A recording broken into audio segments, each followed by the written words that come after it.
What is happening, everybody? James Hancock here. I'm back to offer my first impressions of the new DLC for Elden Ring, Shadow of the Erdtree, and full warning, there will be spoilers. If you're worried about spoilers, well then, you're probably playing the game as we speak, and if you're debating whether or not to buy Shadow of the Erdtree, well then, you probably haven't played Elden Ring, because if you played Elden Ring, well then there's no debate. You have to buy the DLC, Shadow of the Erdtree, because as is the case with pretty much every single FromSoftware game going back to Dark Souls 1, the games only reach their full potential once the DLCs come out in terms of the weapons and the customization and just the full vision and scope of the game. But if you want a quick spoiler-free blurb which sums up my reaction to the whole game, Shadow of the Erdtree takes a great game and makes it that much better. It might be the first situation that we have where a DLC might win Game of the Year. And I don't know my gaming history to the same degree that I know my film history, but I'm not aware of any DLC that's ever won Game of the Year. But this game's so big, it has a very good shot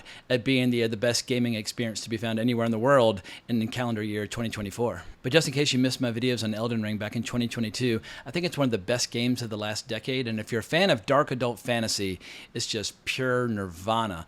And so naturally, I've been waiting for the release of Shadow of the Erdtree with bated breath and anticipation these last few months, and since it dropped at midnight on Thursday, I've basically been doing nothing else apart from playing this game, so while I haven't cleared it yet, I feel like I've cleared enough content where I've got a pretty good taste in my mouth in terms of the overall experience, and I'm ready to share my initial thoughts. So I had to put on my You Died FromSoftware t-shirt in honor of the occasion. But just in case nobody's warned you yet or you didn't get the memo, you are going to die and die frequently and die screaming while playing Shadow of the Erdtree. Both your character as well as you yourself will die screaming. Even if your character's level 150 with like perfectly maxed out and optimized stats and gear and that sort of thing, you're just going to get your ass handed to you again and again and again. But of course, that is part of the fun. There's no sense of accomplishment in any game if you just one-shot every boss. Or if you're playing a tabletop RPG and you never die, well then it just stops being fun at a certain point.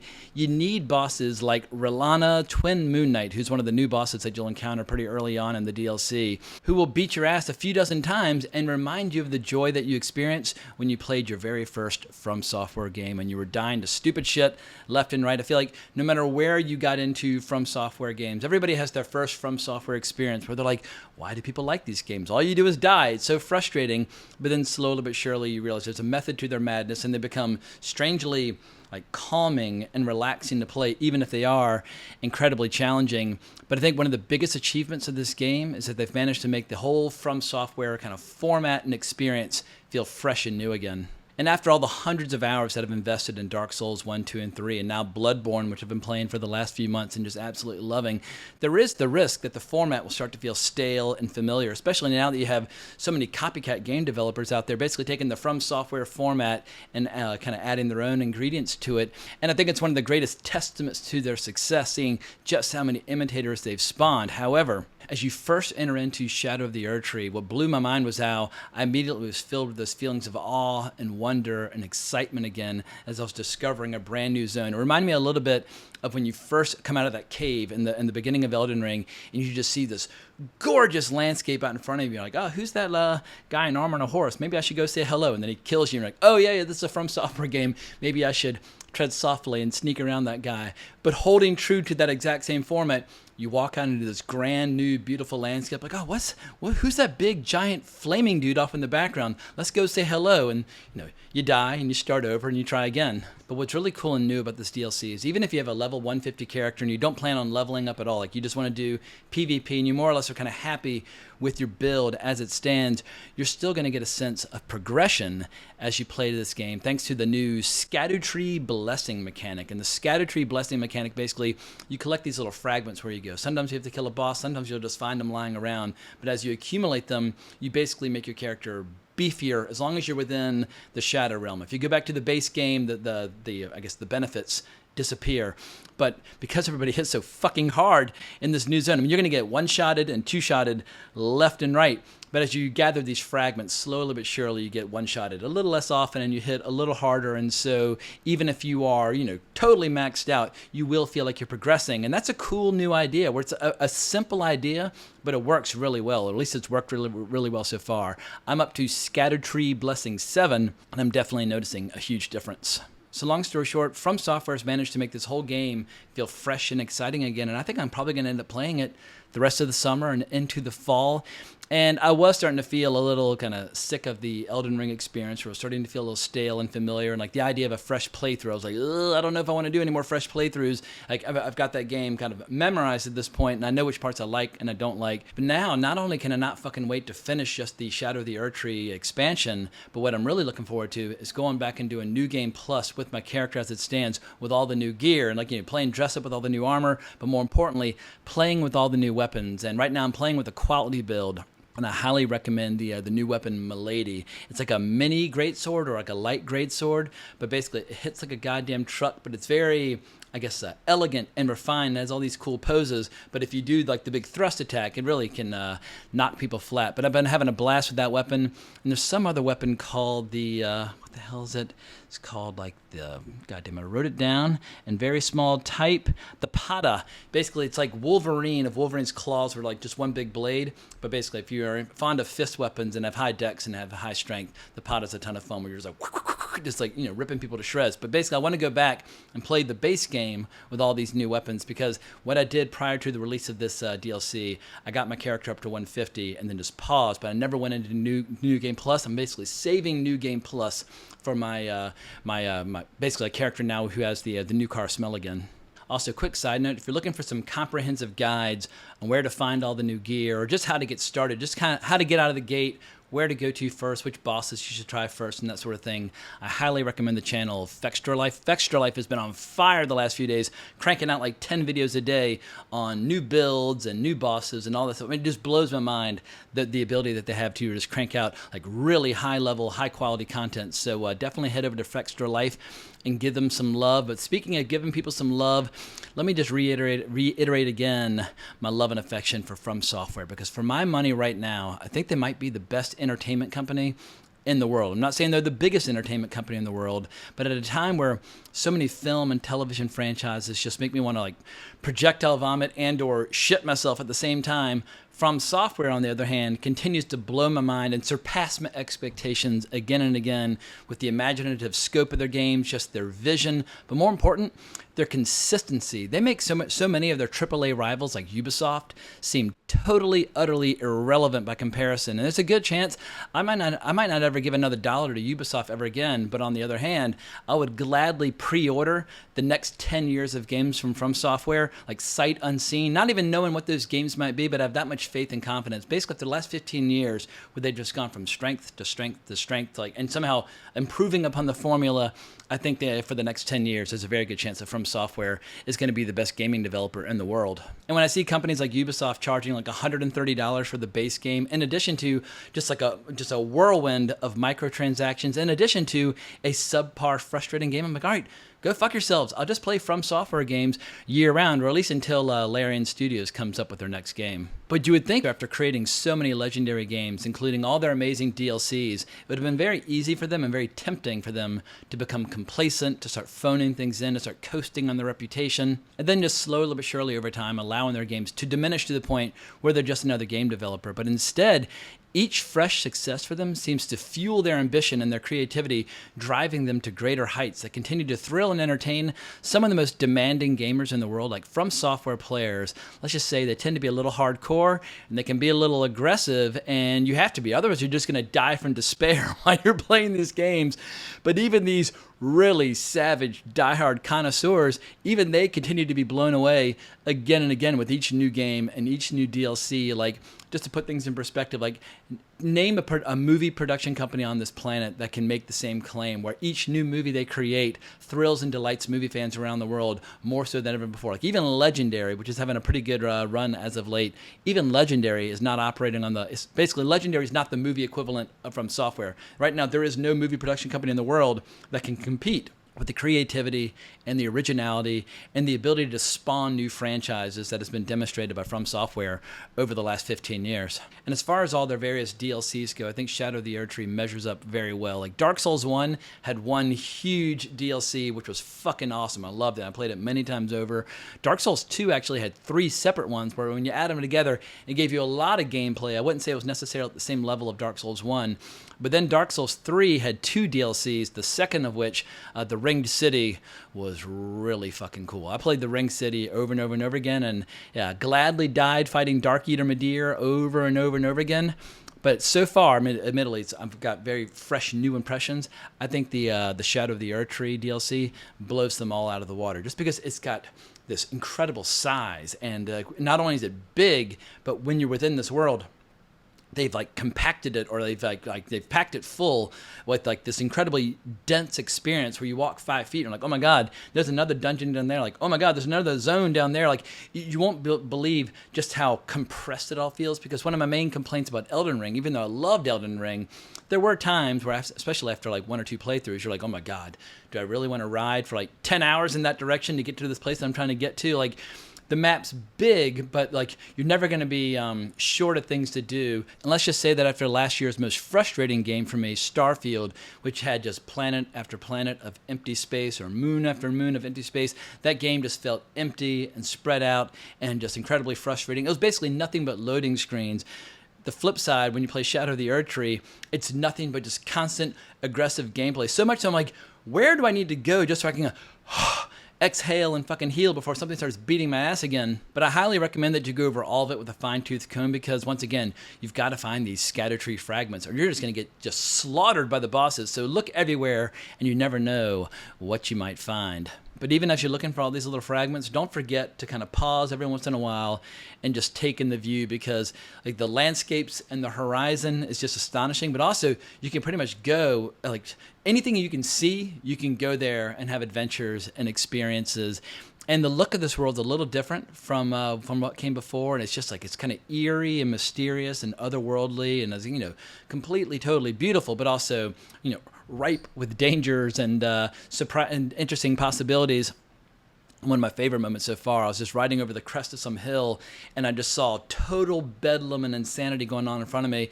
And as it turned out, it was just a fucking army fighting this giant dragon. I was like, whose side am I on? So I just rode up in there, and then they all started attacking me and each other at the same time. I was like, all right, it's just a free-for-all. So I just started just going fucking berserk. I promptly died, came back, had to be a little more a little more strategic in my approach. But it was just so much goddamn fun. Like, I love it when you have complete and total chaos where you're really not in the driver's seat. Like, usually when it comes to FromSoftware, it's like one boss, one player. You learn the strategy, the boss goes down, but let's just say there's a lot of fun and all that chaotic unpredictability. But let me offer one word of warning. If you like to explore and you're going looking for all these fragments, hoping to level up, you can wreak havoc on your NPC quest lines. Like I mentioned before, there's a really tough boss by the name of R'hllana Twin Moon Knight, who I think it's the second major boss in terms of like progression, where it's like an unavoidable boss that you have to kill. Although you can go around it. But I was exploring and trying to look for fragments in order to jack up my stats just to make the fight a little easier.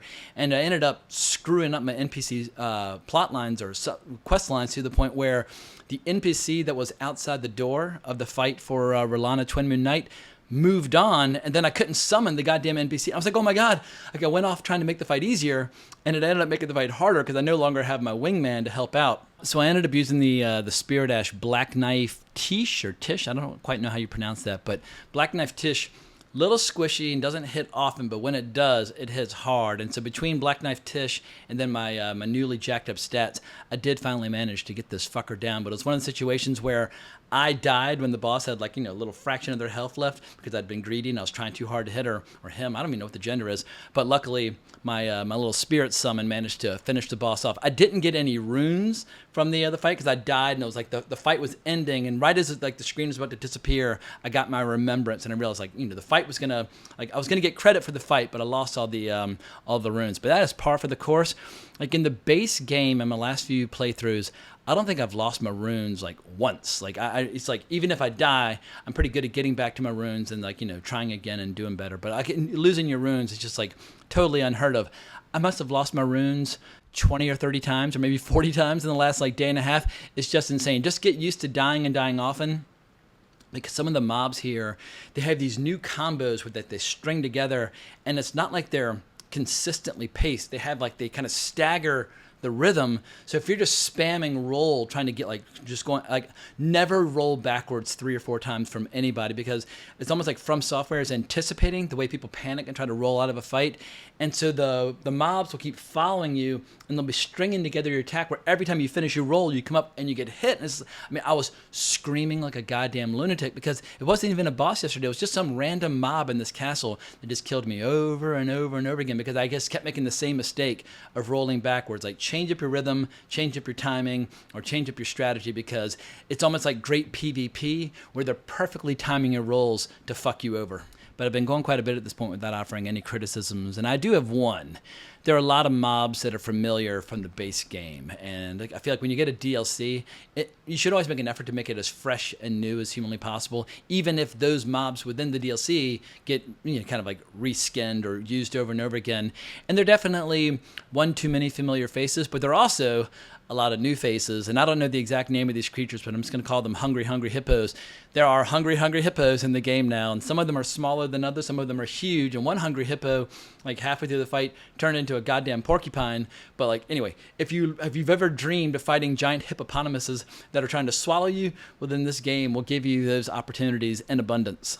But just as a way of wrapping things up, if you're wondering just like how much gameplay is included in this overall experience, I was watching one of Fightin' Cowboy's videos, and he said that basically there are 10 major new bosses like in the main quest line, and they're basically somewhere between like 30 and 50 hours of new gameplay, depending upon like how linear you are in your progression. I think Fightin' Cowboy said it took him 35 hours to clear all of it, and so I'm not saying I'm as good as Fightin' Cowboy, but I think I'm more or less kind of halfway through the experience at this point. But I'm dying to do it again because I've made so many mistakes so far, and I've screwed up so many quest lines. I have another tune that's ready to go that's more or less level 150, where I can try to like do things right the next time through. But I feel like you only get one like fresh playthrough where I feel like you should allow yourself to make some mistakes on a fresh playthrough where everything's new, everything's exciting, and then you can like watch the guides and go back and like and do it perfectly and really like maximize the experience. But I'm not really that preoccupied with finding every single weapon or every new piece of gear or every new spirit summons and that sort of thing.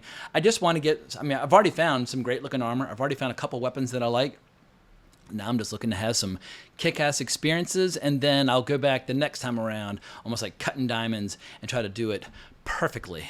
And speaking of doing things perfectly, I'll just say it again, FromSoftware, they do things perfectly. And I love how when they design a world, it's not like, oh, here's the world, go from point A to point B, and then you go from point B to point C. There's so much verticality, and there's so many like kind of zones underneath one another are kind of like interwoven with each other, and so many shortcuts, and you have so much freedom to go in so many different directions. You are going to screw up and you are going to fight bosses before you should, and when they flatten you and they pancake you with one swipe of their hand, like, oh, maybe I need to go fight another boss first. But I like a world that allows you to carve your own path, because then on subsequent playthroughs you can make it different every time. Like one of my big complaints about Dark Souls 3 was that there's only like one point in the game where you could kind of like pick 2 different zones to go to, but then after those 2 zones, everything kind of came back together, and you more or less just had to play the game sequentially. And once you were in the zones, you could explore them however you like. But I like a big giant open world that truly is a big giant open world, and a big giant open world should give you a lot of rope to hang yourself with. Like I said, I went into this place called the Shadow Keep, and when I went into the Shadow Keep, it suddenly said, like oh no, like something's been broken somewhere, and some charms have been broken as well. And as it turns out, when you walk into the Shadow Keep, it kind of progresses the whole world forward. It opens up a zone far in the south of the map, but it also kind of reduces or kind of changes the way all the NPCs have been they've been basically under a charm. And if you break that charm, but then they all start moving around and saying and doing different things. And I was like, all right, well, I can't unfuck this thing. I can't undo it, so I just got to live with it. And like I said, when I went back and fought an earlier boss that I was struggling with, all my NPC summons had gone away. But I like the fact that this game allows me to make mistakes and then have to live with the consequences, and then you still got to kill the fucking boss anyway, even if you've screwed things up. So as someone who considers themselves a lifelong fantasy fan, I love reading fantasy novels, I love watching fantasy movies, I love watching fantasy shows, like having House of the Dragon and Shadow of the Erdtree at the same time. It's a nice special time for fantasy geeks. But I've said it before and I'll say it again, some of the most interesting contributions to the fantasy genre and fantasy history have come in the last 10 or 15 years through FromSoftware. And granted, you can't really compare novels and movies and video games on like a one-to-one basis, but you can compare just joy and satisfaction and curiosity, and like the way these experiences have the ability to stimulate your imagination and stick with you and give you memories that you will cherish for the rest of your life. And as you get older and meaner and a little more surly and perhaps become a bit of a curmudgeon, you can get a little harsh in your criticisms. However, when you find one of those experiences that really scratches that itch, it's just like waves of joy just washing over you. And so I'm having a fucking blast with this game, and I'm going to go right back to playing it as soon as I finish editing this video. So thank you so much for sticking with me as I just shamelessly showered praise and drooled all over this game. I would love to hear everybody else's thoughts. What are your thoughts on Elden Ring in general? How does it compare to other FromSoftware games? What are your initial thoughts on the DLC? But if you enjoyed this video, please consider liking the video, subscribing to the channel, hitting that notification bell. Hope everybody has a great weekend, but more importantly, as always, onwards and upwards.